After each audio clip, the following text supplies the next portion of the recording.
Hello दोस्तों, आज का एक और फंडामेंटल स्ट्रॉन्ग स्टॉक है पीटीसी इंडिया 227 पे भी चल रहा है। एक्चुअली आप देखोगे तो जैसा मैं बताता हूँ उससे थोड़ा सा अगेंस्ट है, क्योंकि मैं बताता हूँ कि इस लेवल पे बाय करना चाहिए और अभी ये इस लेवल को तोड़ के यहाँ पे पहुँच चुका है। तो फिर मैंने इसका एनालिसिस वीडियो क्यों बनाया है। एक तो ये बता दूँ कि ये रिव्यू वीडियो है।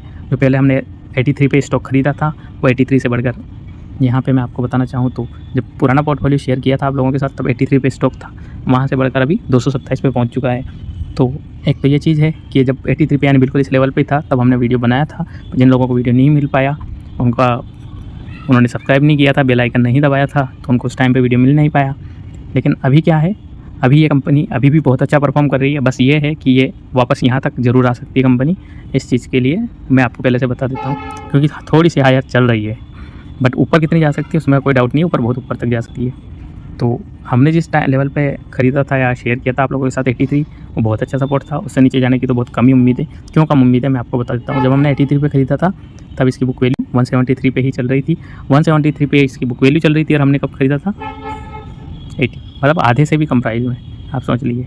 तो वहाँ से कितना डाउनफॉल जा सकता है। फिलहाल में क्या है 227 चल रही है। और फंडामेंटल्स की बात कर लेते हैं कंपनी के। फंडामेंटल्स 173 पे बुक वैल्यू है और 227 पे चल रही, तो ऑब्वियस सी बात है हायर तो है पर 1.29 ही है। और यहाँ पे अपॉर्चुनिटी अच्छी है कंपनी में, ये 2, 3, 4 तक पीवी जाता है। ऑब्वियस सी बात है, हम देखते हैं स्टॉक में, नॉर्मल स्टॉक में भी जो न्यूज़ में ज़्यादा चल गया उनका तो 50 तक चला जाता है। वो बात उसको हम रिकमेंड कभी नहीं करते। बात कर लेते हैं रेवेन्यू की। तो रेवेन्यू में देख लीजिए, रेवेन्यू क्वार्टरली तो कंपनी ने एक स्टेडी स्टेट में ही परफॉर्म किया है, बट बात करें हम ईयरली की तो 15,000 करोड़ से लेकर 16,000 करोड़ की रेंज में मेंटेन करके रखा है कंपनी ने। 18, 16, 15, 16 इस तरीके से रेवेन्यू मेंटेन कर रखा है। प्रॉफिट की बात करेंगे, प्रॉफिट क्वार्टरली देखिए 140, 143 से 212 लगभग सेम लेवल में मेंटेन कर रखा है।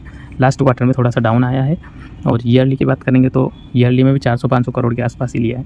यानी इस तरीके से ग्राफ नहीं है, इसलिए इस तरीके से अच्छा यही चीज़ मैं आपको बता रहा था। आप देख लीजिए फंडामेंटल कंपनी के स्ट्रॉन्ग थे, स्टॉक की प्राइस ऐसे चल रही थी, हमने इन्वेस्ट किया था, बीच में गैप बहुत कम किया थी और बल्कि बुक वैल्यू से भी नीचे मिल रही थी। ठीक है, फिर क्या हुआ, एकदम न्यूज़ में आया, स्टॉक ऐसे गया। फंडामेंटल ऐसे ही चल रहे हैं। बल्कि देखोगे तो क्वार्टरली में बता दूं, ईयरली भी देख लो आप, लास्ट ईयर में पिछले साल से कम रिटर्न दिया है।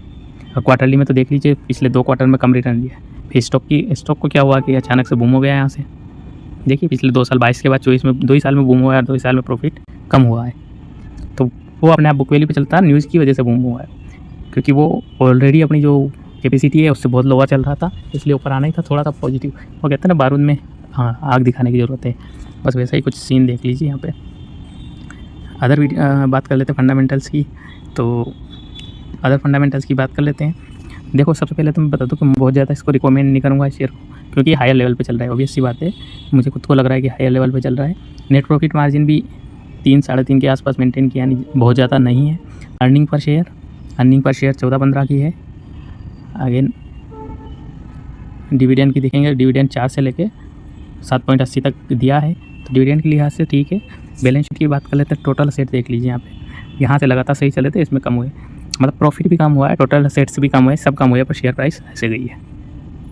समझ रहे हो कुछ चीज़ क्या किया हूँ मैं। यानी आप फंडामेंटली स्ट्रॉन्ग होंगे ना, तो सारे जब फंडामेंटली स्ट्रॉन्ग और अंडर वैल्यू स्टॉक को लेंगे तो उसके गलत रिजल्ट आने के बावजूद भी आपको प्रॉफिट हो सकता है, और सही रिजल्ट आएगा तो 2 गुना 4 गुना बनने में टाइम नहीं लगेगा। ये चीज़ है। बुक वैल्यू की बात कर लें, ये चीज़ ये अकेली थी जो सपोर्ट कर रही थी कंपनी को। 134, 141, 149, 160, 170, आगे 200 भी हो सकता है। और तो इस वीडियो में यहाँ तक ही। ये लेवल ऑब्वियसली मुझे ज़्यादा लग रहा है, बट मार्केट सेंटीमेंट्स पे अभी चल रहा है, तो 200 से 400 जाने में कोई दिक्कत नहीं है। सेंटीमेंट्स पे चल रहा है मार्केट, PB4 भी चला जाएगा तो दिक्कत नहीं है। बट इसके फंडामेंटली स्ट्रॉन्ग, और अगर आप अंडर वैल्यू ही लेना चाहते हैं तो इसको कभी भी आप 200 के लेवल से नीचे ही लेने की कोशिश करना। ये 170 पे आपको मिलता है ना, 170, 180 पे, तब तो कोई डाउट नहीं है। मुझे 200 से ऊपर मिलता है तो फिर डाउट है, 250 पे मिलता है तो डाउट है।